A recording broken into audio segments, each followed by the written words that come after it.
Her står vi med en Nordkapp Airborne 7, og vi skal se litt på vask og vedlikehold av tuber.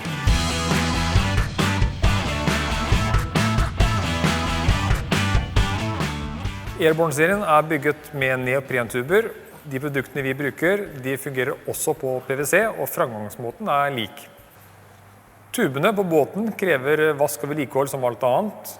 Jevnlig vask er veldig fint for å få vekk salt og smuss som fester seg på pontongen.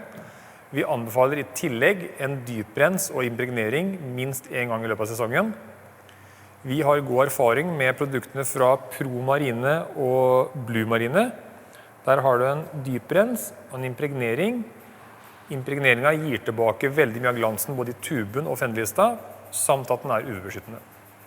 Her har vi Blue Marine sin dyprens. Den er veldig drøy i bruk. Spray på et lite område. Bruk gjerne en svamp til å jobbe litt inn i materien. La den stå i 30 sekunder før du spyler av.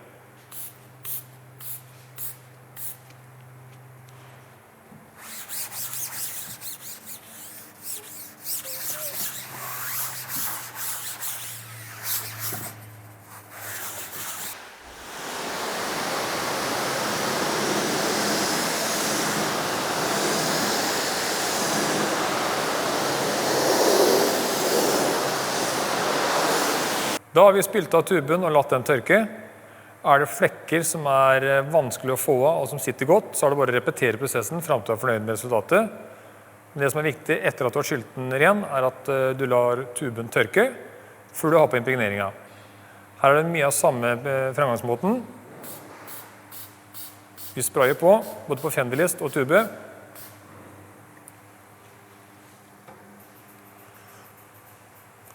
Så tørker vi av.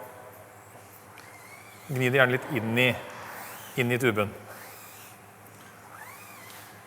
Får umiddelbart en veldig flott shine, spesielt på fendelista, men det trekker det altså inn i tuben og etterlater seg en fin blank flate. Ja, her har vi satt opp en teip for å vise forskjellen på før og etter. Her er behandlet område, her er ubehandlet område.